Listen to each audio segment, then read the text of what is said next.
God willing, we shall study about the silence of God. கர்த்தருக்கு சித்தமானால் இந்த நாட்களிலே தேவனுடைய அமைதியை குறித்து நாம் படிப்போமாக. And for our key verse, shall we turn to Psalm 28 and verse 1. சங்கீதம் 28 முதலாவது வசனத்தை நாம் வாசிப்போம். என் கண்மலையாகிய கர்த்தாவே, உம்மை நோக்கி கூப்பிடுகிறேன். நீர் கேளாதவர் போல மௌனமாயிராதேயும். நீர் மௌனமாயிருந்தால் நான் குழியில் இறங்குகிறவர்களுக்கு ஒப்பாவேன். Unto thee will I cry, O Lord my rock, be not silent to me, lest if thou be silent to me, I become like unto thou, go down into the pit. These days, when education is increasing, இந்த நாட்களிலே கல்வியானது உயர்ந்து கொண்டே வருகின்ற நேரம். people are getting more and more intelligent. ஜனங்கள், பிள்ளைகள் அதிகமாக தங்களுடைய அறிவை, புத்தி கூர்மையை பெருக்கிக் கொள்கிறார்கள். More and more questions are being raised about God.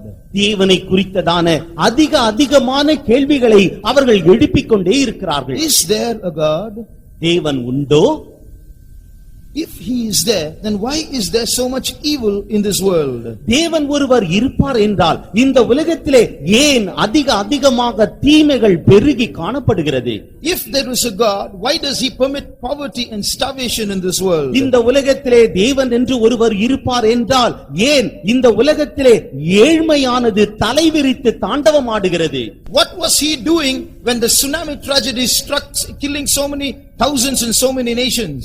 அநேக நாடுகளிலே சுனாமியினாலே எத்தனையோ ஆயிரக்கணக்கானோர் பாதிக்கப்பட்டார்களே. தேவன் என்று ஒருவர் இருப்பார் என்றால் இந்த காரியம் ஏன் சம்பவித்தது? These are the questions that many people are asking today. இன்றைக்கு இத்தகைய கேள்விகளை தான் அநேகர் கேட்டுக்கொண்டிருக்கிறார்கள். So people in general either deny the existence of God, or if they believe in God, they have many questions to ask him before they can trust in him. இந்த நாட்களிலே தேவனுடைய அவர் இருக்கின்றதான அந்த தன்மையை, தேவன் உண்டோ என்று கேள்வி கேட்பவர்களும் உண்டு. தேவன் என்று ஒருவர் உண்டென்று விசுவாசிப்பவர்களும் கூட தேவன் இருப்பார் என்றார் ஏன் இத்தகைய சோகமான காரியங்களை எல்லாம் அனுமதிக்கிறார் என்று கேள்வி கேட்போரும் உண்டு. So before they can learn to trust in God, they want to ask him many questions.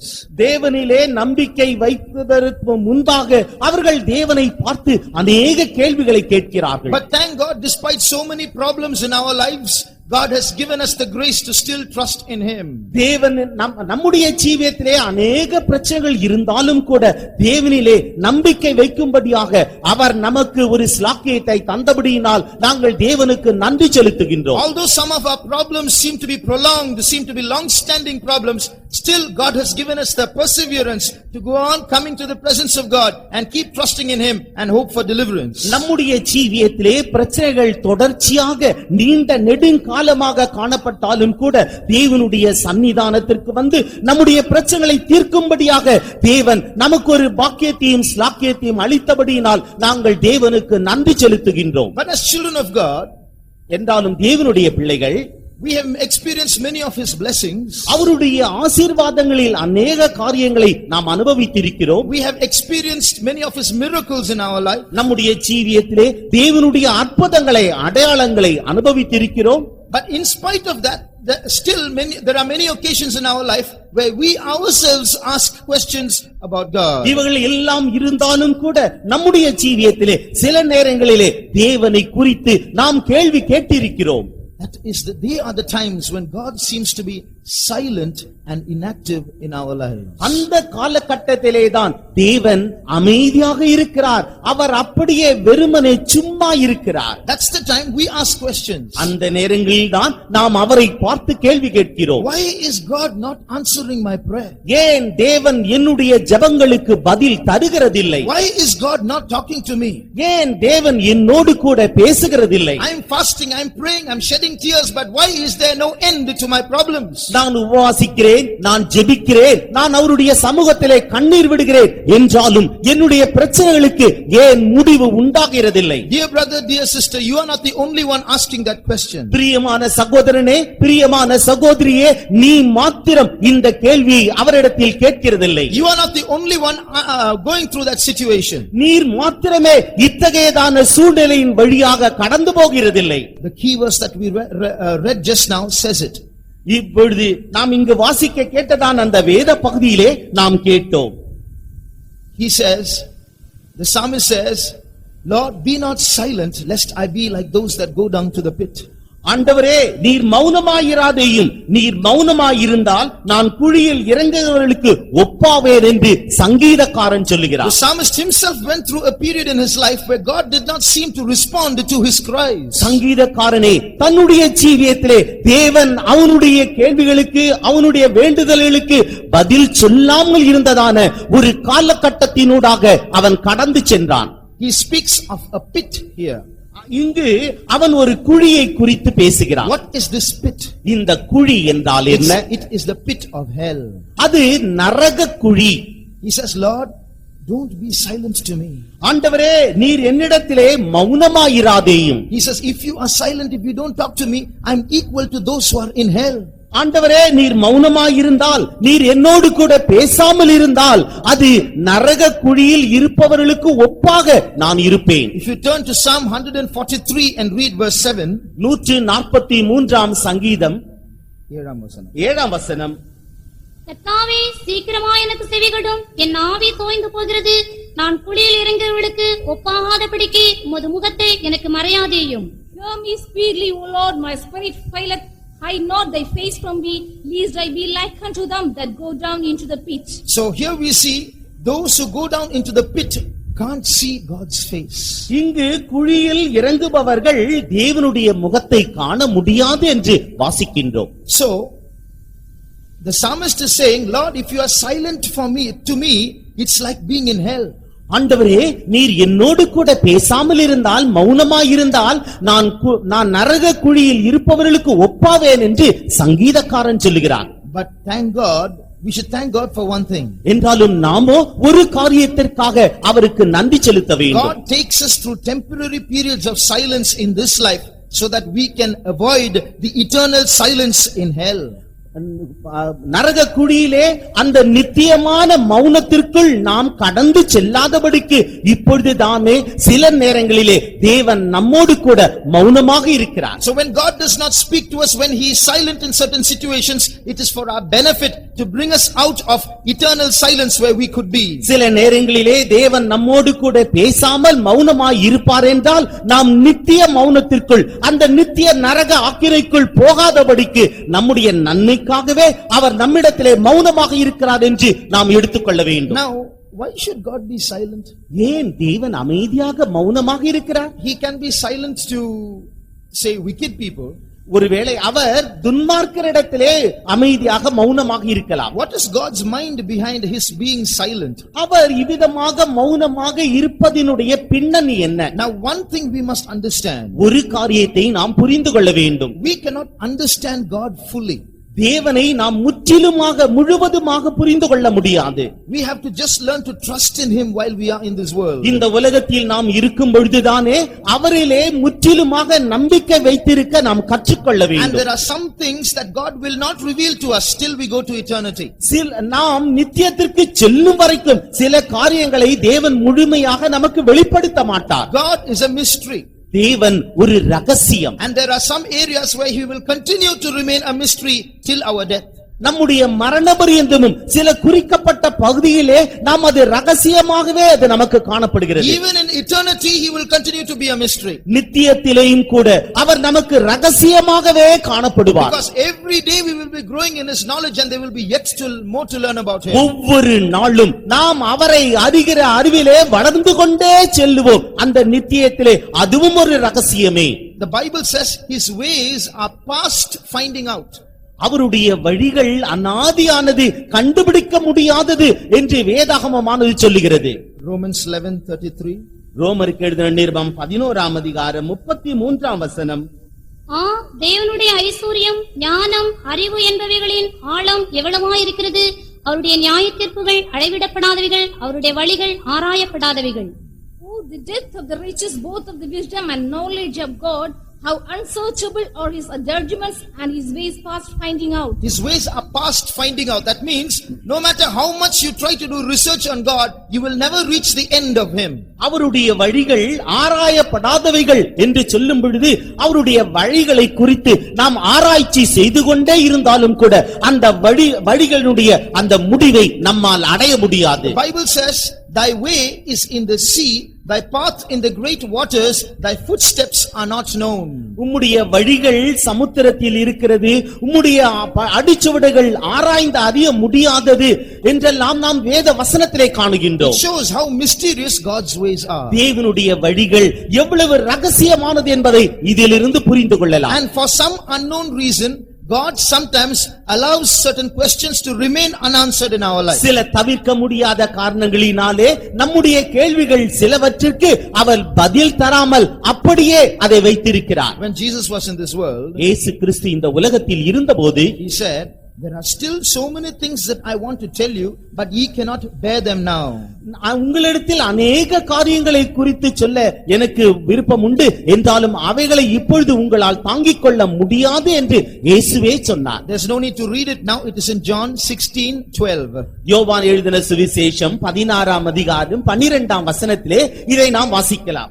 So no need to read it now. இப்பொழுது அதை வாசிக்க வேண்டாம். So he said, you cannot bear it now, which means I cannot tell you everything now. உங்களால் அதை தாங்கிக் கொள்ள முடியாது, இவைகள் எல்லாவற்றையும் இப்பொழுது என்னால் சொல்ல முடியாது என்று அவர் சொல்லுகிறார். St. Paul speaks of an experience where he was taken to the third heaven. பரிசுத்த பவுல் 3ஆம் வானத்திற்கு எடுத்துக்கொண்ட அனுபவத்தை அவர் சொல்லுகிறார். And he said, I heard things that are not lawful for a man to utter. ஒரு மனிதன் பெறக்கூடாததான அடையக்கூடாததான அந்த காரியத்தை நான் சொல்லுகிறேன் என்று சொல்லுகிறார். Read that in 2 Corinthians chapter 12. 2 கொரிந்தியர் 12ஆம் அதிகாரம் and read verse 4. 4ஆம் வசனத்தை வாசியுங்கள். அவன் சரீரத்தில் இருந்தானோ சரீரத்துக்கு புறம்பே இருந்தானோ அதை அறியேன், தேவன் அறிவார்.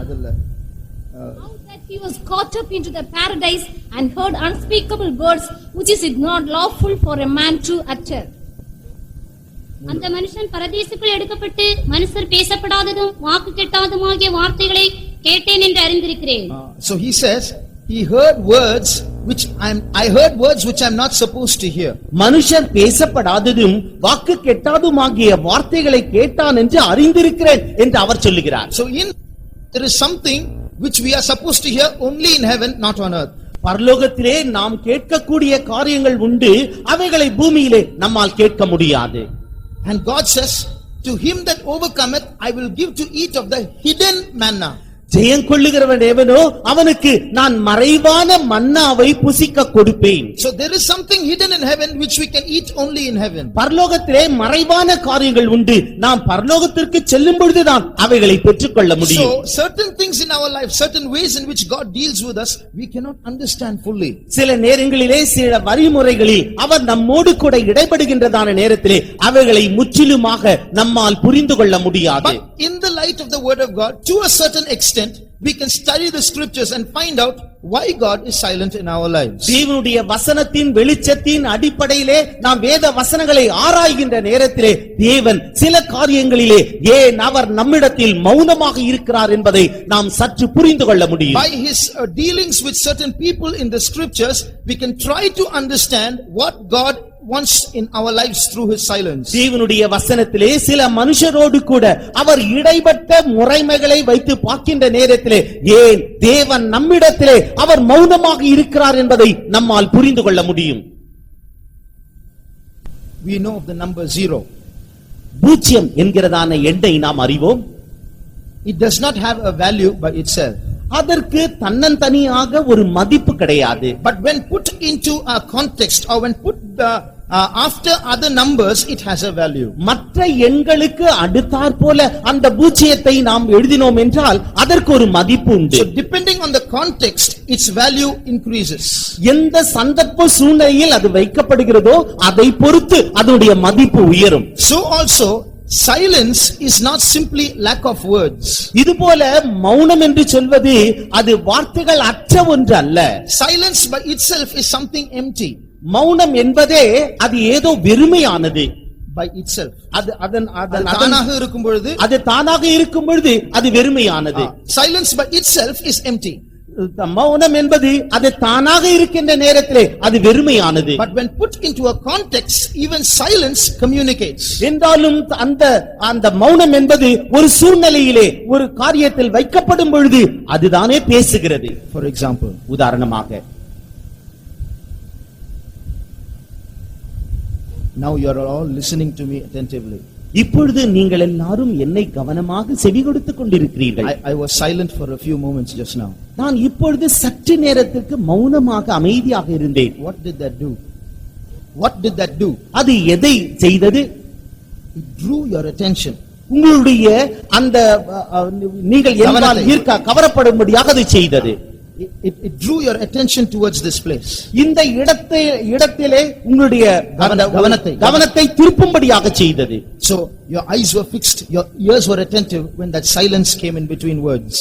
வார்த்தைகளின் மத்தியிலே இந்த மௌனம் வந்த பொழுது உங்களுடைய செவியை தீட்டினீர்கள், உங்களுடைய கண்களை எங்கள் மீது பதித்தீர்கள். So this silence means pay attention.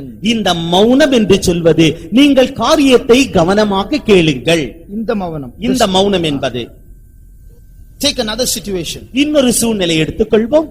When a wedding takes place, ஒரு விவாகம் நடைபெறுகின்ற பொழுது the pastor conducting the wedding asks the congregation a question.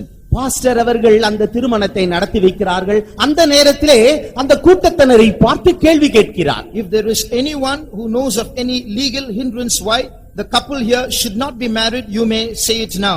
இந்த தம்பதிகள் ஒன்றாக இணைக்க கூடாதபடிக்கு சட்ட ரீதியாக ஏதாகிலும் தடை இருக்கும் என்றால் இப்பொழுது நீங்கள் அதை சொல்லலாம். And when the whole congregation is silent, what does it mean? அந்த முழு சபையாரும் அமைதியாக இருக்கின்ற நேரத்திலே அது எதை குறிப்பிடுகிறது? The congregation consents to the conducting of the wedding. அந்த திருமணத்தை நடத்தி கொடுக்கலாம் என்று பாஸ்டருக்கு அனுமதி அளிப்பது போல அந்த மௌனம் காணப்படுகிறது. So that silence means consent or agreement. அந்த மௌனம் என்று சொல்லப்படுவது அங்கு ஒப்புவித்தல், அதாவது அந்த திருமணத்தை நடத்தி வைக்கும்படியாக ஒப்புதல் கொடுத்தல். Now the pastor asks the bride a question. இப்பொழுது பாஸ்டர் அவர்கள் அந்த மணமகளை பார்த்து ஒரு கேள்வி கேட்கிறார். Are you willing to take so and so as your wedded husband? இந்த குறிக்கப்பட்ட நபரை உம்முடைய புருஷனாக நீர் ஏற்றுக்கொள்கிறீரா? If the bride is silent, அந்த மணவாட்டி அமைதியாக இருப்பாள் என்றால் it means she disagrees. அதனுடைய அர்த்தம் அவள் அதற்கு ஒப்புக்கொள்ளவில்லை என்பதுதான். Then that silence is disagreement. அந்த மௌனமானது ஒப்புக்கொள்ளாததை குறிப்பிடுகிறது. If you go to a court, நீங்கள் ஒரு கோர்ட்டுக்கு செல்வீர்கள் என்றால் the judge asks the criminal a question. அந்த குற்றவாளியை பார்த்து அவர் நீதிபதி கேள்வி கேட்கிறார். And the criminal is silent. அப்பொழுது அந்த குற்றவாளி அமைதியாக நின்று கொண்டிருக்கிறார். That silence means guilt. அந்த மௌனமானது தன் குற்றவாளி என்பதை ஒப்புக்கொள்ளுகிறார் என்று சொல்லுகிறது. When two parties do not talk to each other, ரெண்டு கூட்டத்தினர் ஒன்றோடொன்று பேசாமல் இருக்கின்ற பொழுது that silence means cold war. அந்த மௌனமானது பனிப்போரை குறிப்பிடுகிறது. In a classroom, when a teacher asks a student a question, ஒரு வகுப்பறையிலே ஆசிரியர் மாணவர்களை பார்த்து கேள்வி கேட்கிறார். and the student is silent, அப்பொழுது மாணவர் அமைதியாக நிற்கிறார். that silence shows ignorance. அந்த மௌனமானது அவருடைய அறியாமையை குறிப்பிடுகிறது. When you go to a place of worship, நீங்கள் ஆராதிக்கிறதான ஒரு ஸ்தலத்திற்கு you செல்கிறீர்கள். are supposed to maintain silence there. நீங்கள் அங்கு அமைதியை காக்கும்படியாக எதிர்பார்க்கப்படுகிறீர்கள். That silence shows sanctity. அந்த மௌனமானது அது உங்களுடைய அந்த தேவனிடத்தில் உள்ளதான புனித தன்மையை குறிப்பிடுகிறது. It shows the sanctity of that place. அந்த இடத்தினுடைய புனித தன்மையை அது குறிப்பிடுகிறது. So you see how in different situations silence has different meanings. ஒவ்வொரு வித்தியாசமான சூழ்நிலைகளிலேயும் இந்த அமைதி, இந்த மௌனமானது எவ்விதமாக புதிய புதிய அர்த்தங்களை கொடுக்கிறது என்பதை நாம் காணலாம். So in different occasions a silence is able to communicate different things to others. வித்தியாசமான சூழ்நிலைகளிலே இந்த மௌனமானது வித்தியாசமான காரியங்களை மற்றவர்களுக்கு வெளிப்படுத்துகிறது. One day there was a discussion between a few servants of God and I was there. நான் இருக்கிறதான ஸ்தலத்திலே சில கர்த்தருடைய ஊழியக்காரர்கள் மத்தியிலே ஒரு விவாதம் ஒன்று நடைபெற்றது. And the other servants of God did not agree with what I said. நான் என்ன சொன்னேனோ அதை மற்ற கர்த்தருடைய ஊழியக்காரர்கள் ஏற்றுக்கொள்ளவில்லை. So a small debate or argument arose. ஏதோ ஒரு குறிக்கப்பட்ட காரியத்தை குறித்து ஒரு விவாதம் நடந்து கொண்டிருந்தது. And afterwards I asked a senior pastor about this. அதற்கு பிறகு மூத்த பாஸ்டர் அவர்களை பார்த்து நான் கேட்டேன். And The pastor answered on my side. அப்பொழுது அந்த மூத்த பாஸ்டர் அவர்கள் நான் சொன்ன காரியத்தை குறித்து ஆதரித்து பேசினார். And he said the other answer is not possible. அடுத்த பதிலானது அது சாத்தியமாகாத ஒன்று என்று அவர் சொன்னார். And I said, yes pastor, you know in your spirit it is not possible. ஆம் பாஸ்டர் அவர்களே, உம்முடைய ஆவியிலே இது சாத்தியமாகாத ஒன்று என்று நீர் அதை அறிந்து கொண்டீர். We know in our spirit it is not possible. நம்முடைய ஆவியிலே இது சாத்தியமாகாத ஒன்று என்று நாம் அறிந்து கொள்ளலாம். Pastor kept very silent at that time. அந்த நேரத்தில் பாஸ்டர் அவர்கள் அப்படியே மௌனமாக இருந்தார். That silence spoke to me. அந்த மௌனம் என்னோடு பேசினது. What did it say? அவர் என்ன சொன்னார்? Oh, so you know in your spirit that it is not possible, isn't it? இது சாத்தியமாகாத ஒன்று என்று உன்னுடைய ஆவியிலே நீ கண்டுகொண்டாயா? அப்படியா? That means your spirit is right and the spirit of the other servants of God is wrong, is it? அப்படி என்றால் உன்னுடைய ஆவி சரியானது என்றும் மற்ற ஊழியக்காரருடைய ஆவி சரியானதல்ல என்றும் நீ சொல்லுகிறாயா? அப்படியா? Does that not mean that your spirit is a proud spirit? அப்படி என்றால் உன்னுடைய ஆவியானது ஒரு பெருமையுடைய ஆவி அல்லவா? Is a proud spirit a right spirit? ஒரு பெருமையுள்ள ஆவி சரியான ஆவியா? You knew in your spirit that your argument was right. But did you know in your spirit that your spirit was proud? உன்னுடைய அந்த விவாதமானது சரி என்று உன்னுடைய ஆவியில் உணர்கிறாய் என்றாலும் உன்னுடைய விவாதம் பெருமைக்குரிய விவாதம் என்று உன்னுடைய ஆவியில் நீ உணரவில்லையா? Did you know that your spirit was proud? உன்னுடைய ஆவி பெருமையுள்ள ஆவி என்று நீ உணர்கிறாயா? That pastor only kept quiet, but his silence spoke all these words. அந்த பாஸ்டர் அவர்கள் மௌனமாகத்தான் இருந்தார் என்றாலும் அவருடைய மௌனமானது என்னோடு கூட இவ்விதமாக பேசிக்கொண்டே இருந்தது. So that silence hit me like a bomb more than many words could do. அந்த மௌனமானது அநேக வார்த்தைகள் என்னோடு கூட பேசுவதை காட்டிலும் ஒரு அணுகுண்டு என்னை தாக்குவது போன்று நான் உணர்ந்தேன். There is an English song in our hymn book which speaks about silence. நம்முடைய பாட்டு புத்தக ஆங்கில பாட்டு புத்தகத்திலே மௌனத்தை குறித்ததான ஒரு பாட்டு உண்டு. It says that God's silence speaks. தேவனுடைய மௌனம் பேசுகிறது என்று பாடல் சொல்லுகிறது.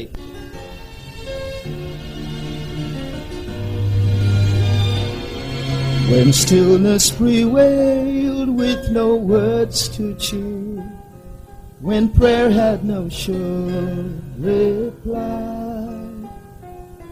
thy silence did speak rather loud and clear, like words of a full supply.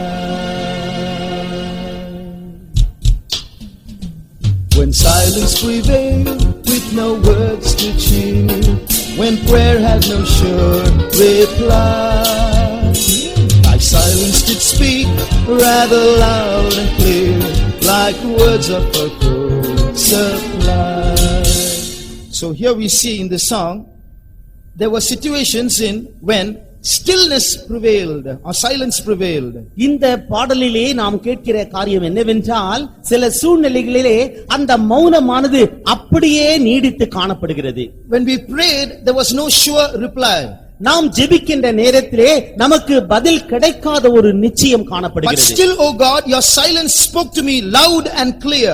ஆண்டவரே, என்றாலும் உம்முடைய அந்த மௌனமானது என்னோடு கூட தெளிவாக சத்தமாக பேசிற்று. That silence was like a multitude of words for me. அந்த மௌனமானது எனக்கு திரட்சியான வார்த்தைகளை போல இருந்தது. So dear child of God, if God is silent in your life, பிரியமான தேவனுடைய பிள்ளையே, தேவன் உன்னுடைய காரியத்தில் மௌனமாக இருப்பார் என்றால், God is not speaking to you, தேவன் உன்னோடு கூட பேசாமல் இருப்பார் you என்றால், must listen to that silence also. That silence has something to say to you. அந்த மௌனத்தையும் கூட நீங்கள் செவி சாய்த்து கேளுங்கள். அந்த மௌனமும் உங்களோடு கூட பேசும். God's silence is a meaningful silence. தேவனுடைய மௌனமானது அர்த்தமுள்ள மௌனமாக இருக்கிறது. He is not like you and me. அவர் உங்களை போன்றும் என்னை போன்றும் அல்ல. When he is silent, he is not silent for no reason. அவர் மௌனமாக இருக்கும் பொழுது எந்த விதமான காரணமும் இல்லாமல் அவர் மௌனமாக இருக்க மாட்டார். When he speaks with a reason, and when he is silent with a reason. அவர் பேசுகின்ற நேரத்திலே ஒரு காரணத்தோடு அவர் உங்களோடு பேசுவார். அவர் மௌனமாக இருக்கும் பொழுதும் ஒரு காரணத்தோடு அவர் மௌனமாக இருப்பார். There is a beautiful example in the Bible in the life of Jesus. how he spoke, and how he was silent, all with a reason. இயேசு கிறிஸ்துவினுடைய ஜீவியத்திலே ஒரு சரியான உதாரணத்தை நாம் காணுகின்றோம். அவர் பேசுகின்ற பொழுதும் அவர் மௌனமாக இருக்கும் பொழுதும் அவர் ஒரு திட்டவட்டமான காரியத்தை செய்தார். Jesus was arrested. ஒரு நாள் அதிகாலை நேரத்திலே இயேசு கிறிஸ்து கைது செய்யப்பட்டார். It was about say 3 o'clock in the morning. அதிகாலை 3 மணி நேரம். That night Jesus did not sleep. அந்த இரவிலே இயேசு கிறிஸ்து தூங்கவில்லை. From the garden of Gethsemane they took him, bound him and took him for judgment. Gethsemane தோட்டத்திலே அவரை கைது செய்தார்கள். அவரை கைது செய்து அவரை பிடித்துக் கொண்டு அவர்கள் நியாயாசனத்திற்கு முன்பாக கொண்டு போனார்கள். Before being judged by the Roman government, he was judged by the Jews. ரோம அரசாங்கத்தாரால் அவர் தண்டிக்கப்படுவதற்கு முன்பாக அவர் யூதரால் தண்டிக்கப்பட்டார். The Jews had their own court. யூதர்களுக்கென்று அவர்களுக்கென்று தனியாகவே ஒரு கோர்ட் இருந்தது. That was called the Sanhedrin. அதுதான் ஆலோசனை சங்கம் என்று அழைக்கப்படுகிறது. It had a group of 70 people. அங்கு 70 பேர் நிறைந்ததான ஒரு சபை சங்கம் அது. There were Pharisees and Sadducees there. பரிசேயர் சதுசேயர்கள் அங்கு இருந்தார்கள். There were elders in that group of 70. அந்த 70 பேரில் மூப்பர்கள் காணப்பட்டார்கள். The chief was the high priest. அவர்களுக்கு பிரதானமானவர் தலைவர், பிரதான ஆசாரியர். So for the Jew, he was like the judge of the Supreme Court. அந்த யூதர்களுக்கு ஒரு சுப்ரீம் கோர்ட் நீதிபதியை போல அந்த பிரதான ஆசாரியர் காணப்பட்டார். 70 of them stood there early in the morning at about 4 o'clock. All this is happening. அதிகாலை 4 மணிக்கு இவைகள் எல்லாம் சம்பவித்தது. அங்கு 70 பேரும் நின்று கொண்டிருந்தார்கள். Jesus is standing before them. அவர்களுக்கு முன்பாக இயேசு கிறிஸ்து நின்று கொண்டிருந்தார். His hands are bound. அவருடைய கைகள் கட்டப்பட்டிருந்தது. On one side some witnesses are there to accuse him. ஒரு பகுதியிலோ அவரை குற்றம் சாட்டும்படியாக ஒரு சிலர் நின்று கொண்டிருந்தார்கள். What does the Bible law say? What does the law say? பிரமாணமானது என்ன சொல்லுகிறது? To prove a thing you need at least 2 witnesses. ஒரு காரியத்தை நிரூபிக்கும்படியாக 2 சாட்சிகளாவது தேவை. Now the high priest called upon the witnesses to raise their accusations against Jesus. இப்பொழுது பிரதான ஆசாரியன் இயேசு கிறிஸ்துவுக்கு விரோதமாக குற்றம் சாட்டும்படியாக அங்கு அந்த சாட்சிகளை பார்த்து சொல்லுகிறார். One witness came forward and said one thing. ஒரு சாட்சி முன்னாக வந்து ஒரு காரியத்தை சொல்லுகிறார். Another witness came and said another thing. இன்னொரு சாட்சி வந்து இன்னொரு காரியத்தை சொல்லுகிறார். Third witness came and said a third thing. மூன்றாவது சாட்சி வந்து மூன்றாவது காரியத்தை சொல்லுகிறார். The Bible said no 2 witnesses agreed with each other.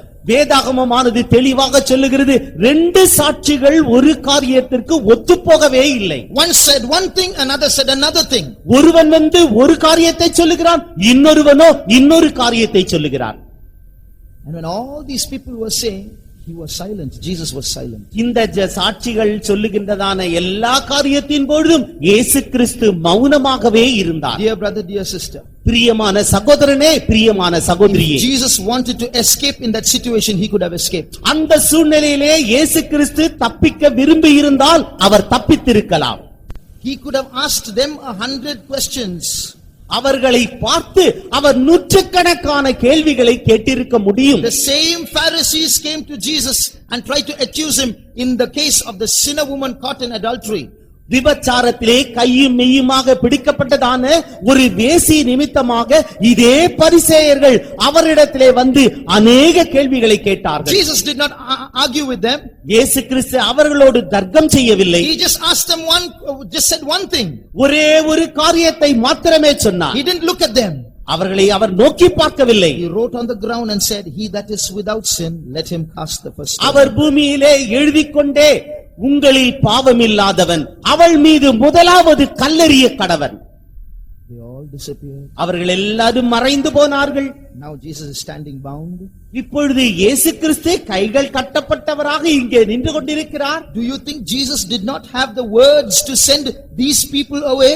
இந்த ஜனங்களை அனுப்பிவிடும்படியாக இயேசு கிறிஸ்துவினிடத்திலே வார்த்தைகள் இல்லை என்று நீங்கள் நினைக்கிறீர்களா? He could have asked them question after question that would make them all guilty and send them away. அவர்கள் எல்லாரையும் குற்றவாளிகள் என்று உணரச் செய்யும்படியாக கேள்வி மேல் கேள்விகளை கேட்டு அந்த இடத்தை விட்டு அவர்களை ஓடச் செய்திருக்க முடியும். But for your sake and for my sake. உங்கள் நிமித்தமாகவும் என் நிமித்தமாகவும். Because he knew he had to go to the cross. அவர் கல்வாரி சிலுவைக்கு போக வேண்டும் என்பதை அவர் நன்கு அறிந்திருந்தார். He kept silent. அவர் மௌனமாகவே இருந்தார். So many accusations. He knew they were all wrong, unreasonable. அநேக குற்றச்சாட்டுகளை அவர்கள் மேல் சுமத்தினார்கள். அவைகள் எல்லாம் பொய்யானவை, பிழையானவை, ஒன்றுமில்லாதவை என்று அவருக்கு தெரியும். But he kept quiet. என்றாலும் அவர் மௌனமாக இருந்தார். Now the high priest is confused. இப்பொழுது பிரதான ஆசாரியனுக்கு குழப்பம் உண்டாகிவிட்டது. It's early in the morning. அது அதிகாலை நேரம். This whole case should be finished before the public wakes up. இப்பொழுது அந்த பொது ஜனங்கள் தூக்கத்தை விட்டு எழும்பும் முன்பாகவே இந்த முழு நியாய தீர்ப்பும் முடிந்துவிட வேண்டும். Secretly we should arrest Jesus and kill him off. இப்பொழுது இயேசு கிறிஸ்துவை ரகசியமாக கைது செய்து விட்டோம், இப்பொழுது கொலை செய்து விட வேண்டும். He's woken up the whole Sanhedrin, 70 of them early in the morning and said, come quickly, we'll finish off the judgment quickly. ஆலோசனை சங்கத்தை சேர்ந்ததான அத்தனை பேரையும் அந்த அதிகாலையிலே எழுப்பி அவர்களை ஆலோசனை சங்கத்திற்குள் கொண்டு வர செய்து நாம் இப்பொழுது இந்த வழக்கை துரிதமாக முடித்துவிட வேண்டும் என்று கொண்டு வந்திருக்கிறார். Called all the witnesses and come quickly and accuse Jesus. எல்லா சாட்சிகளையும் சீக்கிரமாக கொண்டு வாருங்கள், அவர்கள் எல்லாரும் இயேசுவை குற்றம் சுமத்தட்டும். But now nothing is happening. இப்பொழுதோ ஒன்றும் சம்பவிக்கவில்லை. No reason to accuse Jesus now. இப்பொழுது இயேசுவை குற்றம் சாட்டும்படியான ஒரு சரியான காரணம் அவர்களுக்கு புலப்படவில்லை. High priest did not know what to do. இப்பொழுது என்ன செய்வதென்று பிரதான ஆசாரியனுக்கே தெரியவில்லை. Something has to be done urgently. இப்பொழுது சீக்கிரமாக ஏதாகிலும் ஒரு காரியத்தை செய்து முடிக்க I வேண்டும். have called so many people. அநேக ஆட்களை நான் அழைத்து விட்டேன். Now if Jesus is not arrested now, I'll have to let him go free. I'll become a fool in front of everyone. நான் இயேசு கிறிஸ்துவை கைது செய்து இப்பொழுது அழைத்து வந்து விட்டேன். இயேசு கிறிஸ்துவுக்கு நான் ஒன்றும் செய்யாவிட்டால் அவரை விடுதலை செய்து விட வேண்டும். அதற்கு பிறகு நான் முட்டாளாகி விடுவேன். The witnesses are not agreeing with each other. இப்பொழுது அந்த சாட்சிகள் ஒருவரோடொருவர் ஒத்துப் போகிறதில்லை. Now what do I do? நான் இப்பொழுது என்ன செய்ய வேண்டும்? No two witnesses to prove that he is worthy of arrest. அவர் கைது செய்யப்படுவதற்கு தகுதியானவர் என்று இரண்டு சாட்சிகள் ஒன்றாக சொல்ல முடியவில்லை. No two witnesses to prove that he is worthy of death. அவர் மரணத்திற்கு பாத்திரவான் என்று இரண்டு சாட்சிகள் ஒன்றாக குற்றம் சுமத்த முடியவில்லை. In great frustration, அவருக்குள்ளே ஒரு பெரிய குழப்பத்தில், in great confusion, அவர் குழப்பத்திலே காணப்பட்டார். he asked Jesus a question. அவர் இயேசுவை பார்த்து ஒரு கேள்வி கேட்டார். I adjure thee, tell me, are you the son of God or not? நீர் தேவனுடைய குமாரனா இல்லையா என்று இப்பொழுது சொல்லும் என்று இயேசுவை பார்த்து அவன் கேட்டான். At that time, அந்த நேரத்தில் if Jesus simply kept quiet, இயேசு கிறிஸ்து அப்படியே அமைதியாக இருந்திருந்தால் he could have gone away a free man. அவர் அந்த இடத்தை விட்டு ஒரு சுயாதீனமுள்ள நபராக வெளியே சென்றிருப்பார். He could have gone away free, no arrest, no one can kill him. He is now free by himself. அவர் விடுதலை பெற்றவராக, அந்த கைதிலிருந்து தப்பித்தவராக, யாரும் அவரை ஒன்றும் செய்ய முடியாதவராக அவர் புறப்பட்டு போயிருப்பார். No cross, சிலுவை இல்லை, no blood, ரத்தம் சிந்துதல் இல்லை, no spit, அங்கு அவர் மீது காரி உமிழ வேண்டியதில்லை, no crown of thorns, அவர் மீது முக்கிரீடம் இல்லை, no mockery. அவரை பார்த்து யாரும் கேலி பரியாசம் செய்திருக்க மாட்டார்கள். None of you could accuse me. I am a free man today. நீங்கள் யாரும் என்னை குற்றம் சுமத்த முடியாது, நான் இப்பொழுது விடுதலை பெற்ற நபர். But when the high priest asked that question, அந்த பிரதான ஆசாரியன் அவரை பார்த்து கேள்வி கேட்டபோது, tell me, are you the son of God or not? நீர் தேவனுடைய குமாரனா இல்லையா என்று இப்பொழுது சொல்லும். Did Jesus keep quiet? இயேசு கிறிஸ்து அமைதியாக இருந்தாரா? If he had kept quiet, he could have escaped. அவர் அமைதியாக இருந்திருப்பார் என்றால் அவர் தப்பித்திருக்கலாம். But you know what he said? அவர் என்ன சொன்னார் தெரியுமா? Thou sayest. ஆம், நீர் சொல்லுகிறபடியே. What did the high priest say? பிரதான ஆசாரியன் என்ன சொன்னான்? We don't need any more witnesses. இனிமேல் நமக்கு சாட்சிகளே தேவையில்லை. We were looking for witnesses. நீர் சாட்சிக்காக தேடிக்கொண்டிருக்கிறோம். We didn't get even two witnesses. நாம் ரெண்டு சாட்சிகளுக்காக தேடிக்கொண்டிருந்தோம். We did not even get two witnesses. அவரால் ரெண்டு சாட்சிகளை கூட பெற முடியவில்லை. But now we have heard him saying it with our ears. இப்பொழுதோ நம்முடைய காதுகள் கேட்க அவர் பேசினதை கேட்டோம். He said, I am the son of God. நான் தேவனுடைய குமாரன் என்று அவர் சொல்ல கேட்டோம். Now we don't have 2 witnesses, we have 70 witnesses. நமக்கு 2 சாட்சிகள் அல்ல 70 சாட்சிகள் இங்கே உண்டு. Oh Sanhedrin, what do you say? ஆலோசனை சங்கத்தாரே நீங்கள் என்ன சொல்லுகிறீர்கள்? All of them nodded and said, yes, he is worthy of death. அவர்கள் எல்லாரும் தங்களுடைய தலையை ஆட்டி ஆம் இவர் மரணத்துக்கு பாத்திரவான் என்று சொன்னார்கள். For your sake and my sake. உங்கள் நிமித்தமாகவும் என் நிமித்தமாகவும். When he could have spoken, he kept silent. அவர் பேசக்கூடியவராக இருந்தாலும் கூட அங்கே மௌனமாக இருந்தார். And for your sake and for my sake. உங்களுக்காகவும் எனக்காகவும். When he could have kept silent, he spoke. அவர் மௌனமாக இருக்கக்கூடிய சூழ்நிலையிலேயும் அவர் பேசினார். So dear brother, dear sister, பிரியமான சகோதரனே பிரியமான சகோதரியே, God is a very intelligent God. தேவன் மிகவும் புத்தி கூர்மையுள்ள தேவன். When he speaks, he weighs his words before speaking. Our He weighs his words before speaking. அவர் பேசுவதற்கு முன்பாக தன்னுடைய வார்த்தைகளை அவர் அளந்து பார்க்கிறார். And then he speaks. அதற்கு பிறகு அவர் பேசுகிறார். So his words are perfect words. அவருடைய வார்த்தைகள் பரிபூர்ணமான வார்த்தைகள். And when he abstains from speaking, it is with a reason. His silence is a perfect silence. அவர் பேசாமல் மௌனமாய் இருக்கும் பொழுது அவருடைய மௌனமானது அநேக காரியங்களை வெளிப்படுத்துகிறது. Now we shall study from the scriptures. நாம் வேதாகமத்திலிருந்து நாம் படிக்கலாம். Various situations in the Bible where God was silent for a season. அநேக சந்தர்ப்பங்களிலே ஒரு குறிக்கப்பட்ட காலத்திற்கு தேவன் மௌனமாக இருந்தார் என்று நாம் காணுகின்றோம். For today we shall consider a period of silence in Abraham's life. ஆபிரகாமுடைய ஜீவியத்திலே ஒரு குறிக்கப்பட்ட காலகட்டத்திற்கு தேவன் மௌனமாக இருந்தார் என்பதை நாம் படிக்கலாம். To turn to Genesis chapter 16. ஆதியாகமம் 16ஆம் அதிகாரம் and read verse 16. 16ஆம் வசனத்தை நாம் வாசிப்போம். ஆகார் ஆபிராமுக்கு இஸ்ரவேலை பெற்றபோது Abram 86 வயதாயிருந்தான். And Abraham was 86 years old when Hagar bare Ishmael to Abraham. When Ishmael was born, Abraham was 86 years old. Abraham இஸ்மவேலை பெற்றபொழுது ஆபிராம் 86 வயதுள்ளவனாய் இருந்தான். Now read chapter 17 verse 1. 17ஆம் அதிகாரம் முதல் வசனத்தை இப்பொழுது வாசியுங்கள். ஆபிராம் 99 வயதான போது And then Abraham was 90 years old and 9. and 9. Here we see now Abraham is 99 years old. இப்பொழுது ஆபிரகாம் 99 வயதானான் என்று நாம் Now, வாசிக்கின்றோம். when in the original Hebrew Bible, மூல எபிரேய பாஷையிலே when the Bible existed as a scroll, அது சுருளாக வேதாகமமானது இருந்த நாட்களிலே the Bible did not have chapters and verses. வேதாகமத்திற்கு அதிகாரங்கள் வசனங்கள் என்று தனித்தனியாக பிரிக்கப்படவில்லை. The Bible was divided into chapters and verses later on for our better understanding and reading. நாம் நன்றாக புரிந்து கொள்வதற்கும் நாம் நன்றாக படிப்பதற்குமாகவே பிற்காலங்களிலே வேதாகமமானது இவ்வாறு அதிகாரங்கள் வசனங்கள் என்று பிரிக்கப்பட்டு எழுதப்பட்டது. So originally 16:16 and 17:1 were consecutive verses. அதற்கு முன்பாக ஆதியாகமம் 16ஆம் அதிகாரம் 16வது வசனமும் 17ஆம் அதிகாரம் முதல் வசனமும் அவைகள் ரெண்டும் அடுத்தடுத்த வசனங்களாக இருந்தது. So in the Hebrew, his 2 verses are next to each other. They are consecutive verses. எபிரேய பாஷையிலே அந்த வேதாகமத்திலே இந்த 2 வசனங்களும் அடுத்தடுத்த வசனங்களாக இருந்தது. In one verse Abraham is 86.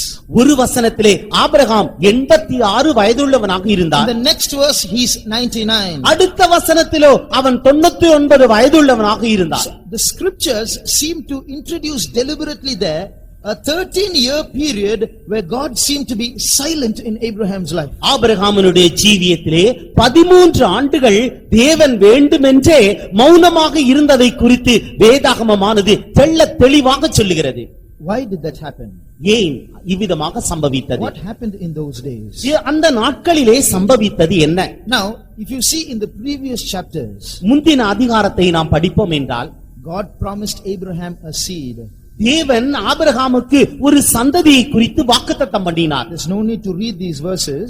நீங்கள் இந்த வசனத்தை வாசித்தால் படிக்க தேவையில்லை.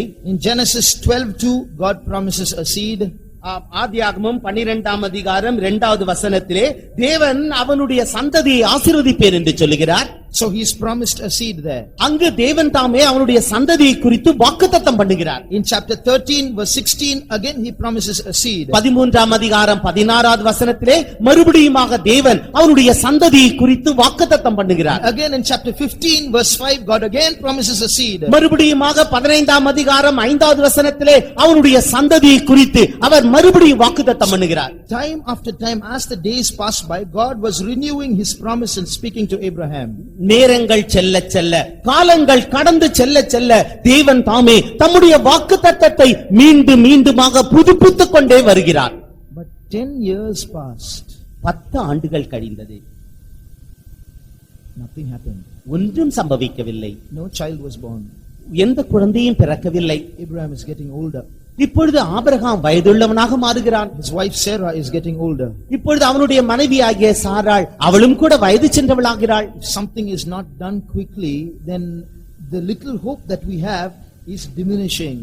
ஏதாகிலும் காரியங்கள் நமக்கு சம்பவியாமல் போனால் நம்மிடத்திலே காணப்படுகிறதான அந்த சிறிய நம்பிக்கையும் கூட மங்கி போகிறது. 10 years God is giving promise after promise but doing nothing.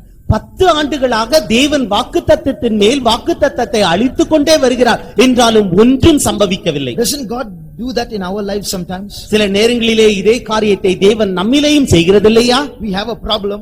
நமக்கு பிரச்சனைகள் We இருக்கிறது. go to the Lord and cry to him. நாம் கர்த்தரிடத்திலே சென்று அவரை நோக்கி கதறி அழுகிறோம். He says, "Fear not, I am with thee." பயப்படாதே, நான் உன்னோடு கூட இருக்கிறேன் என்று அவர் சொல்லுகிறார். So we are so happy God spoke to us. தேவன் நம்மோடு பேசினபடியினாலே நாம் மிகவும் சந்தோஷப்படுகிறோம். We go back.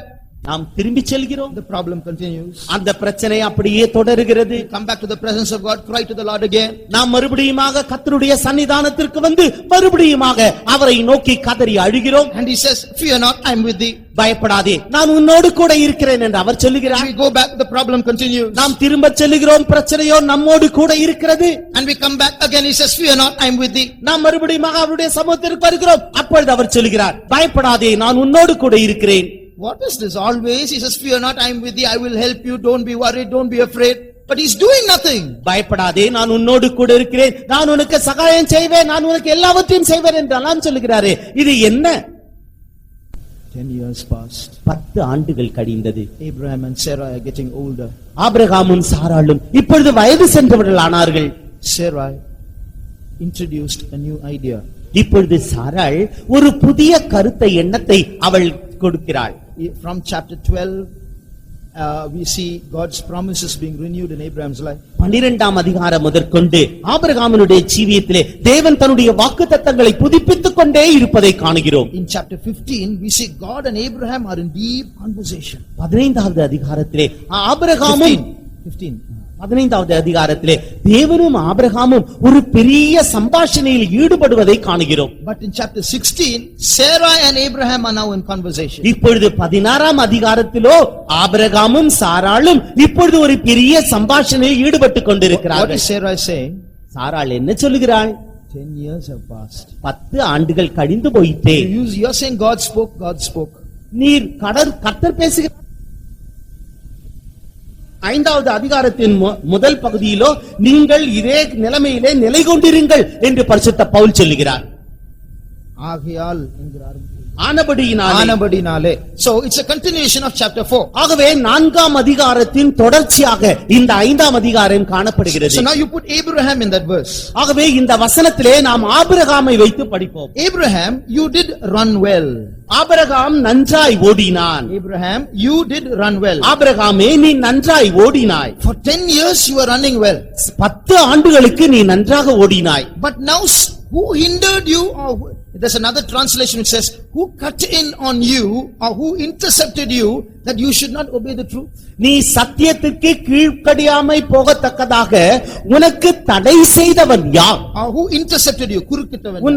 உன்னுடைய ஜீவியத்தில் குறுக்கிட்டது யார்? Sarai. சாராள். She came in between while you were running well. அவள் நீ நன்றாக ஓடின பொழுது அந்த சாராள் அவள் குறுக்கிட்டாளே. This persuasion cometh not of him that calleth you. இந்த போதனை உங்களை அழைத்தவரால் உண்டானதல்ல. Abraham, this is not God speaking to you Sarai is counsel is carnal counsel. ஆபிரகாமே சாராளுடைய ஆலோசனை தேவனிடத்திலிருந்து வந்ததல்ல, சாராளுடைய ஆலோசனையானது மாம்சீக பிரகாரமாய் அது வந்தது. The one who called you out of Ur of the Chaldees is not speaking to you, it is carnal counsel. கல்தேயருடைய பட்டணத்திலே நீ குடியிருந்த பொழுது உன்னை அழைத்ததான தேவனுடைய சத்தம் இப்பொழுது உன்னோடு கூட பேசுகிறதில்லை, அந்த ஆலோசனையும் இல்லை. இது சாராளினுடைய ஆலோசனை, மாம்சீகமான ஆலோசனை. Unfortunately, Abraham listened. எதிர்பாராத விதமாக ஆபிரகாம் இதற்கு செவி சாய்த்தான். Why did Abraham listen? ஏன் ஆபிரகாம் இதற்கு செவி சாய்த்தான்? Because she offered a quick solution to a long-standing problem. ஒரு நீண்ட நாள் பிரச்சனைக்கு இப்பொழுது சாராள் ஒரு சடுதியான ஒரு பதிலை, அதற்கு ஒரு தீர்ப்பை அவள் தந்து விட்டாள். Now we are living in a computer age. நாம் இப்பொழுது கம்ப்யூட்டர் உலகத்திலே காணப்படுகின்றோம். Everything is available at the press of a button. ஒரு பட்டனை அழுத்தினாலே போதும் நாம் எல்லாவற்றையும் பெற்றுக்கொள்ளலாம். So also when we come to the presence of God, we want everything at the press of a button. நாம் இது போலவே கர்த்தருடைய சமூகத்திற்கு வருகின்ற நேரத்திலே ஒரு பட்டனை அழுத்தின மாத்திரத்திலே எல்லாவற்றையும் பெற்றுக்கொள்ள வேண்டும் என்று எதிர்பார்க்கிறோம். Lord, supply my needs, and it must come. ஆண்டவரே என்னுடைய தேவைகளை எல்லாம் நீர் தாரும் என்று சொன்ன மாத்திரத்திலே எல்லாம் வந்துவிட வேண்டும். If he doesn't answer immediately, we are angry with him. அவர் உடனடியாக பதில் தராவிட்டால் உடனடியாக அவரை பார்த்து கோபப்பட்டு விடுகின்றோம். Our God is not a computer. நம்முடைய தேவன் ஒரு கம்ப்யூட்டர் அல்லவே. Because he is dealing with our souls. நம்முடைய ஆத்துமாக்களோடு அவர் இடைபடுகிற தேவன். And he wants our soul to grow. நம்முடைய ஆத்துமா வளர வேண்டும் என்று அவர் எதிர்பார்க்கிறார். So sometimes he will answer, sometimes he won't. சில நேரங்களிலே நமக்கு அவர் பதில் தருகிறார், சில நேரங்களிலே அவர் பதில் தருகிறதில்லை. Sometimes he speaks, sometimes he won't. சில நேரங்களிலே அவர் பேசுகிறார், சில நேரங்களிலே அவர் பேசுகிறதில்லை. Sometimes he does, sometimes he will not do. சில நேரங்களிலே அவர் செய்கிறார், சில நேரங்களிலே அவர் செய்கிறதில்லை. But we are not ready for all that. என்றாலும் நாமோ அவைகள் எல்லாவற்றிற்கும் ஆயத்தமாக இல்லை. When I pray, I want it now. நான் ஜெபித்த மாத்திரத்திலேயே இப்பொழுதே அந்த பொருள் எனக்கு தேவை. If you don't give it now, I'm going somewhere else. நீ இப்பொழுதே தராவிட்டால் நான் வேறு இடத்திற்கு செல்லுவேன். Today we children of God have no time to wait. பிரியமான தேவனுடைய பிள்ளைகளே, இப்பொழுது நமக்கு காத்திருப்பதற்கு நேரம் இல்லை. And if God is going to delay, தேவன் தாமதிப்பார் என்றால் we have quick solutions. நமக்கு உடனடியாக தீர்வு காணக்கூடியதான இடம் உண்டு. Sarai starts speaking to us also. சாராள் நம்மிடத்திலே பேசிக்கொண்டே இருக்கிறாள். If I have a money problem, எனக்கு பணப்பிரச்சனை என்றால், Lord, I have this problem, please supply my needs. ஆண்டவரே எனக்கு இத்தகைய பிரச்சனை இருக்கிறது, தயவு செய்து உடனடியாக தாருங்கள். No answer. பதில் இல்லை. So we have a quick solution. Go to the money lender, borrow some money. ஆகவே உடனடியாக பிரச்சனைக்கு தீர்வு காணும்படியாக பணத்தை கடன் கொடுப்பவரிடத்திலே போய் பணத்தை வாங்கிக் கொள்கிறோம். Your neighbor is troubling you. உங்களுடைய அயலகத்தார் உங்களை தொந்தரவு செய்கிறார். You're praying, Lord, why is he doing this? ஆண்டவரே ஏன் அவன் இவ்விதமாக எனக்கு தொந்தரவு கொடுக்கிறான் என்று ஜெபிக்கிறீர்கள். Lord, put an end to this trouble. இந்த பிரச்சனைக்கு ஒரு முடிவை உண்டாக்கும். Nothing happens. ஒன்றும் சம்பவிக்கவில்லை. We have a quick solution. உடனடியாக அந்த பிரச்சனைக்கு தீர்வு காண விரும்புகின்றோம். Go to the police. உடனடியாக போலீஸ் நிலையத்திற்கு செல்கின்றோம். Someone has trespassed on your land and has taken half a ground of your land. யாரோ ஒருவர் உங்களுடைய நிலத்திலே அத்துமீறி உங்களுடைய நிலத்தில் பாதியை அவர் எடுத்துக்கொண்டார். Lord, he is doing this, please speak to him and put an end to this. ஆண்டவரே நீர் அவனோடு கூட இவ்விதமாக பேசி இந்த காரியத்திற்கு ஒரு முற்றுப்புள்ளி வையும். God does not give an immediate answer. உடனடியாக தேவன் பதில் தரவில்லை. Of course he will say, I am with you, fear not. அவர் சொல்லுகிறார், நான் உன்னோடு கூட இருக்கிறேன், நீ பயப்படாதே என்கிறார். But that man is doing all kinds of injustice on my land. How can I go on listening to this? Fear not, I am with you. அவன் என்னுடைய நிலத்திலே அத்துமீறி நுழைந்து எனக்கு அநீதி செய்து கொண்டிருக்கிறானே, என்றாலும் மறுபக்கத்திலோ கர்த்தர் நீ பயப்படாதே, நான் உன்னோடு கூட இருக்கிறேன் என்று சொல்கிறாரே, எவ்விதமாக நான் பொறுத்துக் கொள்ள முடியும்? Lord, why are you going on saying this? That man is doing that against me. ஆண்டவரே நீர் ஏன் இவ்விதமாக சொல்லிக் கொண்டே இருக்கிறீர்? அந்த மனுஷன் அத்துமீறி நுழைந்து எனக்கு தொந்தரவு கொடுத்துக் கொண்டிருக்கிறானே. Lord, why don't you do something? ஆண்டவரே நீர் ஏன் ஒரு குறிப்பிட்ட காரியத்தை இப்பொழுதே செய்யக்கூடாது? Fear not, I am with thee. பயப்படாதே, நான் உன்னோடு கூட இருக்கிறேன். So now I have a short solution for that. ஆகையால் இப்பொழுது எனக்கு ஒரு சீக்கிரத்திலே என்னுடைய பிரச்சனை முடியக்கூடிய ஒரு வாய்ப்பு. I go to the court. நான் கோர்ட்டுக்கு செல்கிறேன். I want something in a certain office to get done quickly. ஒரு அலுவலகத்திலே எனக்கு தேவையான ஒரு காரியம் சீக்கிரமாக முடிய வேண்டும். But it is not moving. என்றாலும் அந்த காரியம் உடனடியாக நடைபெறவில்லை. So I pray, Lord, that work has to be done quickly. ஆண்டவரே, அந்த வேலையானது சீக்கிரமாக முடிய வேண்டுமே என்று நான் தேவனை நோக்கி வேண்டிக் கொள்கிறேன். It's going on dragging. இப்பொழுது அந்த வேலையானது தாமதப்பட்டுக் கொண்டே வருகிறது. Fear not, I am with thee. பயப்படாதே, நான் உன்னோடு கூட இருக்கிறேன். We're fed up of hearing that, isn't it? இதை கேட்டு கேட்டு சலித்து போய்விட்டது. So we go immediately and give some money to that person and say, please do it quickly. அப்பொழுது அந்த குறிக்கப்பட்ட நபரிடத்திலே போய் அவருக்கு லஞ்சமாக கொஞ்சம் பணத்தை கொடுத்து இதை சீக்கிரமாக செய்து முடியுங்கள் என்று சொல்லுகிறோம். Students are writing their exam. மாணவர்கள் பரீட்சை எழுதுகிறார்கள். Forgot their answer. அவர்கள் தங்களுடைய பதிலை மறந்து போனார்கள். Lord, please tell me what I have to write. ஆண்டவரே, நான் என்ன எழுத வேண்டும் என்று தயவு செய்து இப்பொழுது எனக்கு நினைவுபடுத்தும். No response. கர்த்தரிடத்திலிருந்து பதில் ஏதும் இல்லை. So peep into the next paper. That's a quick solution. அவருக்கு உடனடியாக கிடைக்கிறதான அந்த தீர்வு என்னவென்றால் அடுத்தவருடைய பரீட்சை தாளை அவர் எட்டி பார்க்கிறார். Your teacher or your parents, they ask you a question, did you do this or not? Tell the truth. அப்பொழுது ஆசிரியரோ another situation. இன்னொரு சூழ்நிலையிலே நீ ஆசிரியரோ பெற்றோரோ நீ அந்த குறிக்கப்பட்ட கேள்விக்கு பதில் எழுதினாயா என்று கேட்கிறார். Quick solution is, no, I didn't do it. இல்லை இல்லை இல்லை, நான் ஒன்றும் செய்யவில்லை. Tell a lie and escape. நீ ஒரு பொய்யை சொல்லி தப்பித்து விடுகிறீர். So the world has so many quick solutions to problems. ஆகவே இந்த உலகத்திலே உங்களுடைய பிரச்சனைகளுக்கு உடனடி தீர்வு காணும்படியாக அநேக ஏதுக்கள் உண்டு. So Sarah offered a quick solution to Abraham. இப்பொழுது சாராள் ஆபிரகாமுக்கு அவருடைய பிரச்சனைக்கு உடனடியாக தீர்வு காணும்படியான ஒரு தீர்ப்பை அவள் சொன்னாள்.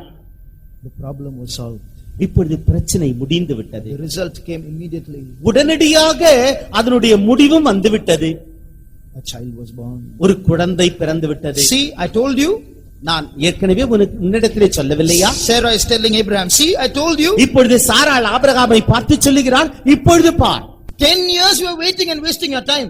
10 ஆண்டுகளாக நீர் அப்படியே கேட்டுக்கொண்டு உன்னுடைய நேரத்தை வீணாக கழித்தீர். Now you see, a child is born. இப்பொழுது ஒரு குழந்தை பிறந்து விட்டதே. But with the child, trouble was born too. அந்த குழந்தையோடு கூட அவருக்கு பிரச்சனையும் பிறந்து விட்டது. Hagar became Abraham's wife. ஆகார் ஆபிரகாமினுடைய மனைவியாக மாறினாள். From servant maid, she became wife. அவள் வேலைக்காரியாக இருந்ததிலிருந்து அவனுடைய மனைவியாக மாற்றப்பட்டாள். Hagar and Sarah are equal in status now. இப்பொழுது ஆபிரகாமும் சாராளும் ஆகாரும் இப்பொழுது அந்தஸ்திலே சமத்துவமாக இருக்கிறார்கள். But Hagar is now one up on Sarai. இப்பொழுது ஆகாரோ சாராளை காட்டிலும் கொஞ்சம் மேன்மையுடையவளாக மாறிவிட்டாள். Because she is now conceiving wife and Sarai is barren wife. இப்பொழுது சாராள் மலடியான ஒரு மனைவி, இவளோ கர்ப்பமுற்ற ஒரு மனைவி. Now whom will Abraham favor? இப்பொழுது யாருக்கு Abraham சார்ந்திருப்பார்? He will tend to love Hagar more than me. என்னை காட்டிலும் அவளைத்தான் அதிகமாக நேசிப்பார். So what happened? என்ன சம்பவித்தது? Hagar, when she realized that she is going to get a child, she started despising Sarah. ஆகாருக்கோ தான் கர்ப்பவதியானதை உணர்ந்த பொழுது இப்பொழுது தன்னுடைய நாச்சியாரை அற்பமாக எண்ணினாள். First problem. முதல் பிரச்சனை. Sarah didn't expect this. சாராள் இதை சற்றும் எதிர்பார்க்கவே இல்லை. Sarah got scared now. Now Abraham will leave me and start loving Hagar. இப்பொழுது சாராளுக்கு ஒரு பெரிய பயம் உண்டாயிற்று. ஒருவேளை ஆபிரகாம் என்னை விட்டுவிட்டு ஆகாரோடு அவர் அப்படியே சார்ந்திருப்பாரோ? Now she is so confused inside. Sarah goes and accuses Abraham now. இப்பொழுது சாராள் குழப்பமுற்றவளாக ஆபிரகாமை பார்த்து குற்றம் சாட்டிக் கொண்டே இருக்கிறார். Genesis 16:5. ஆதியாகமம் 16ஆம் அதிகாரம் 5ஆம் வசனம். அப்பொழுது சாராய் ஆபிரகாமை நோக்கி, எனக்கு நேரிட்ட அநியாயம் முதுமேல் சுமரும். என் அடிமை பெண்ணை உம்முடைய மடியிலே கொடுத்தேன். அவள் தான் கர்ப்பவதியானதை கண்டு என்னை அற்பமாக எண்ணுகிறாள். கர்த்தர் எனக்கும் உமக்கும் நடு நின்று நியாயம் தீர்ப்பாராக என்றார். And Sarai said unto Abraham, my wrong be upon thee. I have given my maid into my bosom.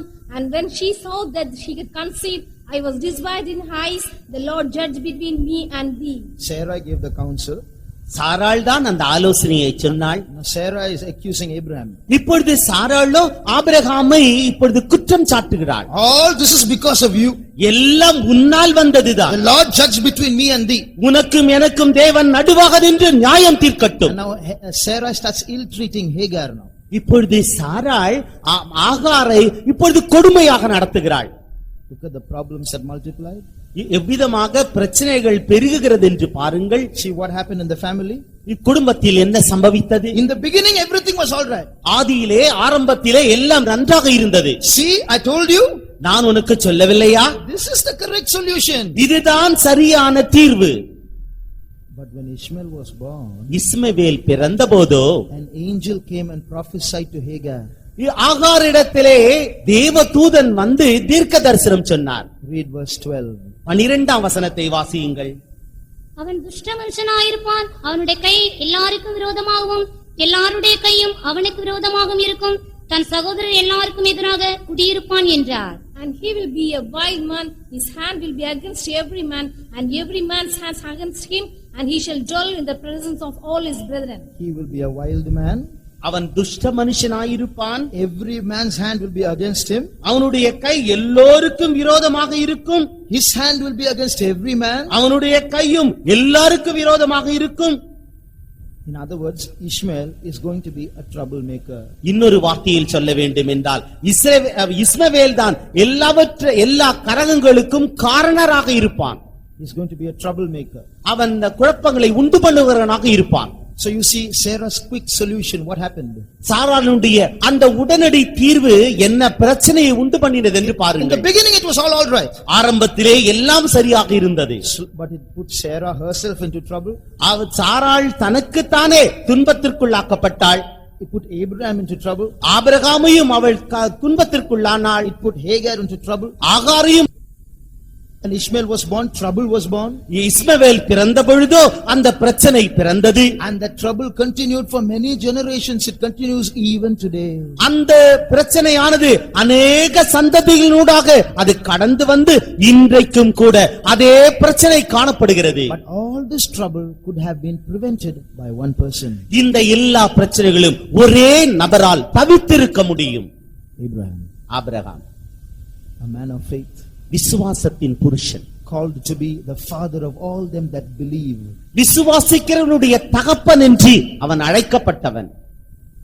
He is the head of the house. His decision should be final.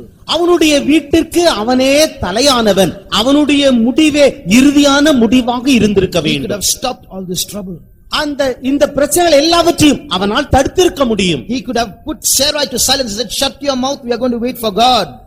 சாராளே, நீ அமைதியாக உன்னுடைய வாயை மூடிக்கொண்டிரு, நாம் கர்த்தருக்காக காத்திருக்க வேண்டும் என்று அவன் சொல்லி இருக்கலாம். God has spoken to me and I'm going to believe what he said. தேவன் என்னோடு கூட பேசினார், அவர் பேசினதை நான் முற்றிலுமாக விசுவாசித்துக் கொண்டே இருக்க போகிறேன். But he yielded. என்றாலும் அவனோ அவளுக்கு செவி சாய்த்தான். It's quite human, isn't it? After 10 years of waiting to do something like that is quite human. 10 ஆண்டுகாலமாக காத்திருந்து இவ்விதமான ஒரு செயலில் ஈடுபடுவது மனுஷ வர்க்கத்தில் சாதாரணமாக நடைபெறுகின்றதான ஒரு நிகழ்ச்சி. But it was not expected of Abraham. என்றாலும் ஆபிரகாமினிடத்திலே எதிர்பார்த்த ஒன்றல்ல இது. Abraham, other people can do that, but you should not have done that. ஆபிரகாமே, மற்றவர்கள் வேண்டுமானாலும் செய்யலாம், என்றாலும் நீயோ அதை செய்யக்கூடாது. What is the result? அதனுடைய முடிவு என்ன? 13 years of silence. 13 ஆண்டுகள் மௌனம். And after that God spoke. அதற்கு பிறகு தேவன் பேசினார். What did God say?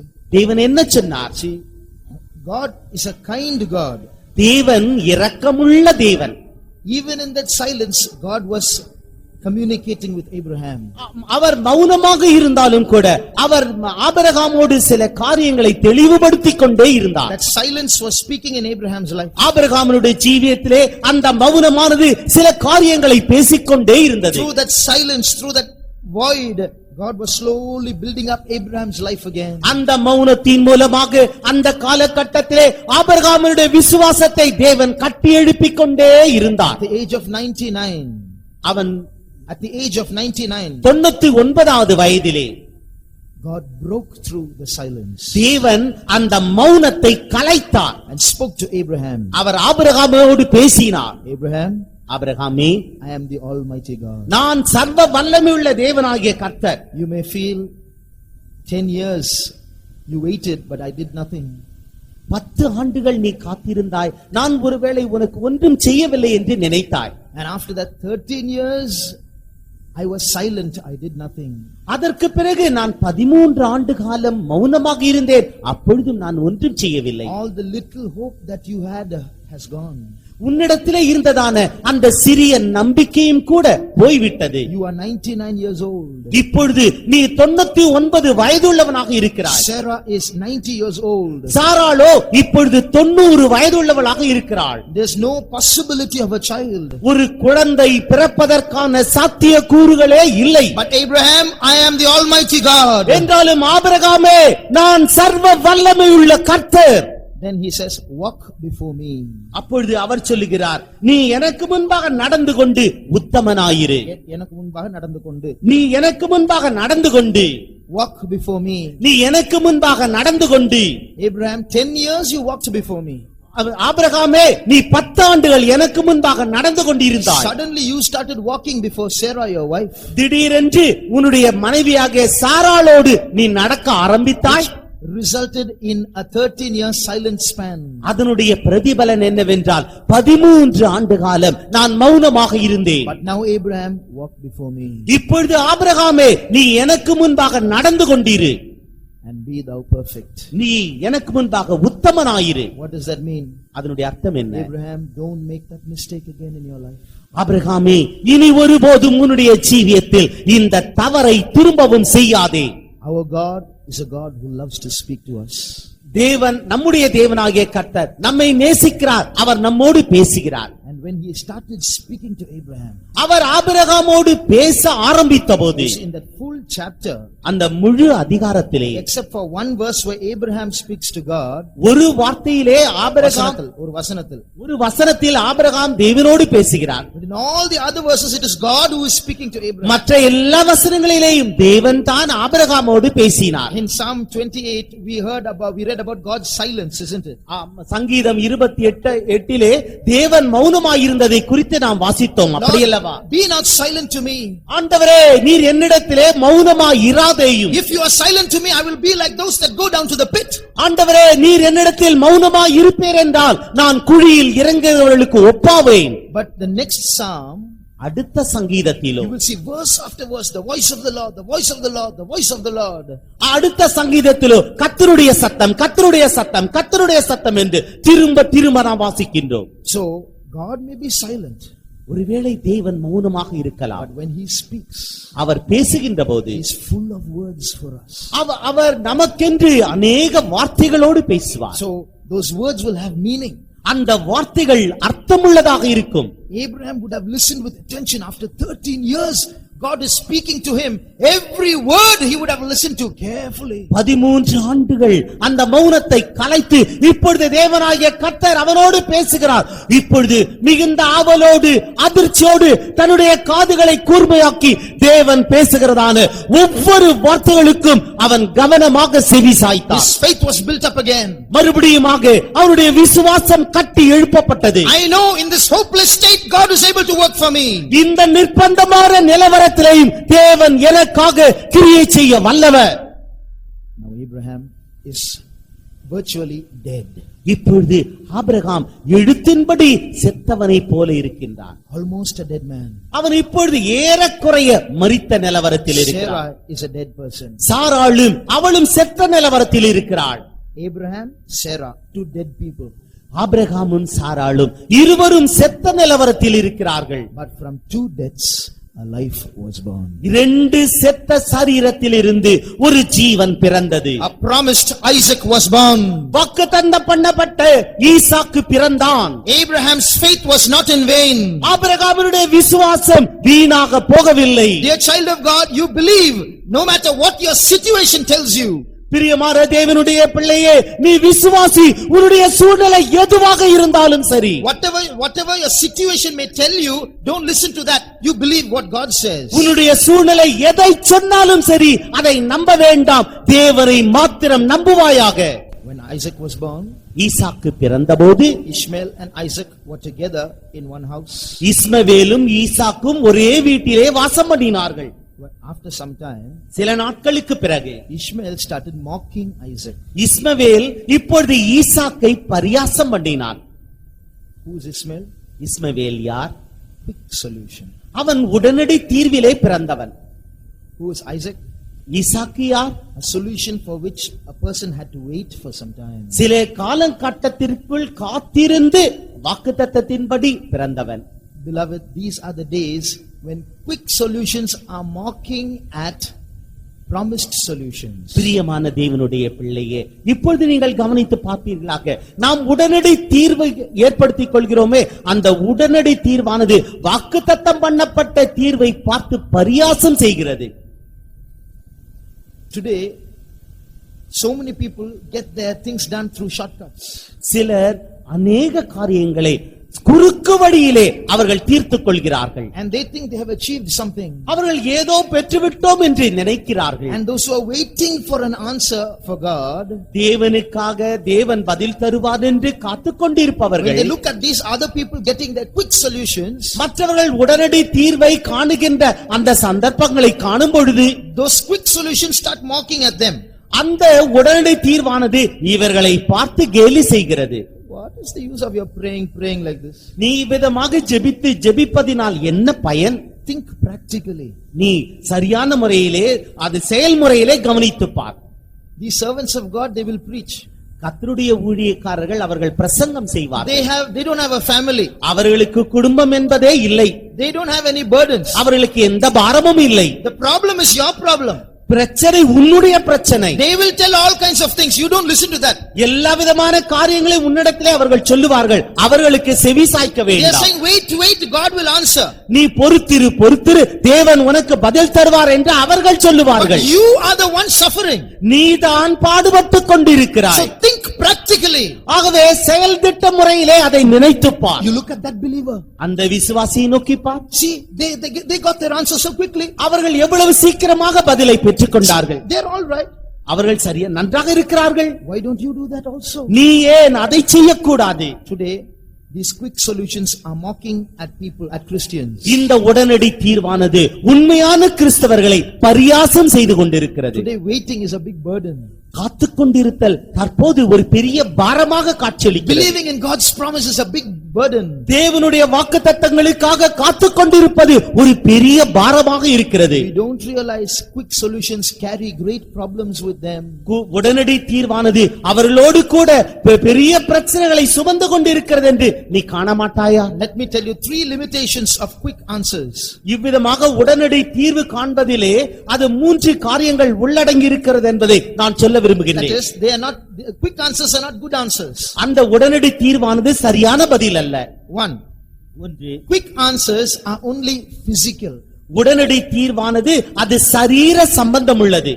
It is only a material answer. அது பொருள் சம்பந்தமான ஒரு பதில். It is not an eternal answer. அது ஒரு நித்தியமான பதில் அல்ல. For example, உதாரணமாக, when I had finished my plus 2 நான் என்னுடைய +2 படிப்பை முடித்தபோது and I just entered into college, நான் கல்லூரிக்குள்ளாக அப்பொழுது சென்றேன். I had suffered from 1 year of malaria. நான் ஓராண்டு காலம் மலேரியா Sorry, காய்ச்சல், one month. ஒரு மாதத்திற்கு நான் malaria காய்ச்சலினாலே பாடுபட்டேன். So when I went back to school for a certain reason, நான் மறுபடியுமாக என்னுடைய பழைய பள்ளிக்கூடத்திலே ஒரு குறிக்கப்பட்ட காரணத்திற்காக சென்றபோது there was another person who had also suffered from malaria. இன்னொரு நபரும் கூட மலேரியாவினாலே பாதிக்கப்பட்டவர் That இருந்தார். person was healed in 3 days 3 நாட்களுக்குள்ளாக அந்த குறிக்கப்பட்ட நபர் சுகமடைந்து விட்டார். through medical treatment. அவர் மருத்துவ முறையிலே அவர் சுகமடைந்து விட்டார். But I, through divine healing, had to wait for 1 month for healing. தெய்வீக சுகத்திலே நின்று கொண்டிருந்ததான நான் சுகத்தை பெற்றுக்கொள்வதற்கு எனக்கு 1 மாதம் பிடித்தது. So when I went to school, they asked me, what happened for so long you're missing? நான் பள்ளிக்கூடம் சென்ற பொழுது 1 மாதம் கழித்து அங்கு சென்ற பொழுது 1 மாத காலத்திற்கு நீ வரவில்லையே, என்ன சம்பவித்தது என்று I கேட்டார்கள். said I had malaria. எனக்கு மலேரியா காய்ச்சல் வந்து விட்டது. They asked, so long malaria? Malaria காய்ச்சலினாலே இவ்வளவு நாட்களா? I was ashamed. நான் மிகவும் வெட்கப்படுத்தப்பட்டேன். With a few tablets and medicines in 3 days they were up.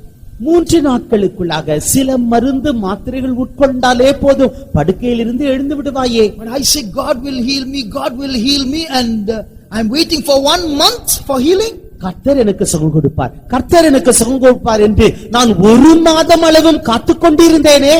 So that quick solution was mocking at me. அந்த உடனடி தீர்வு என்னை பார்த்து பரியாசம் செய்தது. I'm sick for so long.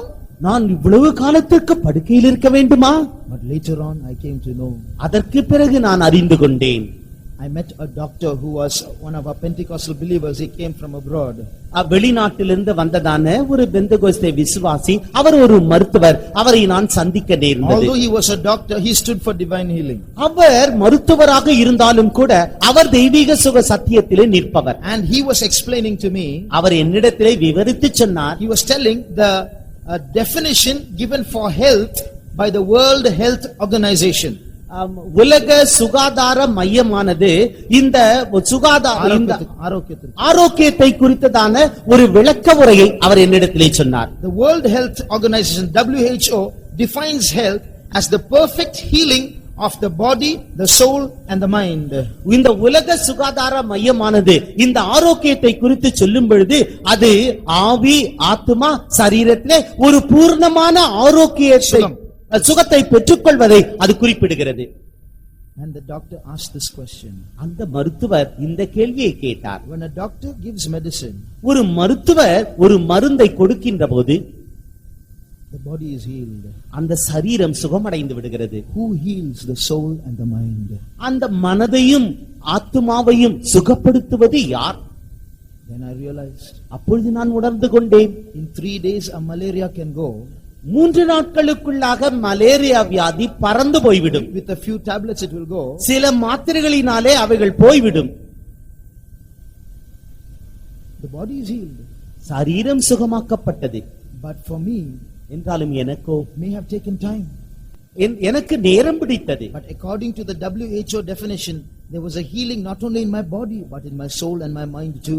இந்த உலக சுகாதார மையத்தின் அந்த வரையறையின் மூலமாக என்னுடைய சரீரம் மாத்திரம் சுகமாக்கப்படவில்லை, என்னுடைய ஆவியும் என்னுடைய ஆத்மாவிலும் கூட நான் சுகத்தை பெற்றுக்கொண்டேன். When I came out of that disease, நான் அந்த வியாதியிலிருந்து வெளியே வந்தபோது my faith increased. என்னுடைய விசுவாசம் பெருகிற்று. I was able to set my life right on so many things. அநேக காரியங்களிலே என்னுடைய ஜீவியத்தை என்னால் சரி செய்து கொள்ள முடிந்தது. So there was a healing in my soul and mind also. என்னுடைய ஆத்மாவிலும் என்னுடைய மனதிலேயும் கூட ஒரு சுகம் உண்டாயிற்று. But a quick solution is only physical.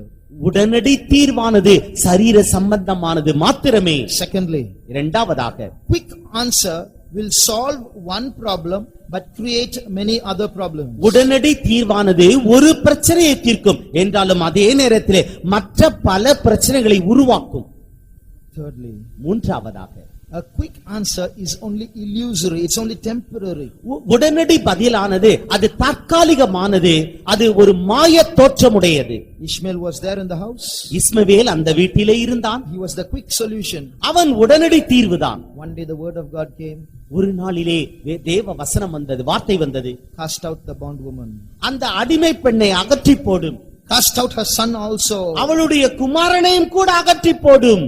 The quick solution was gone.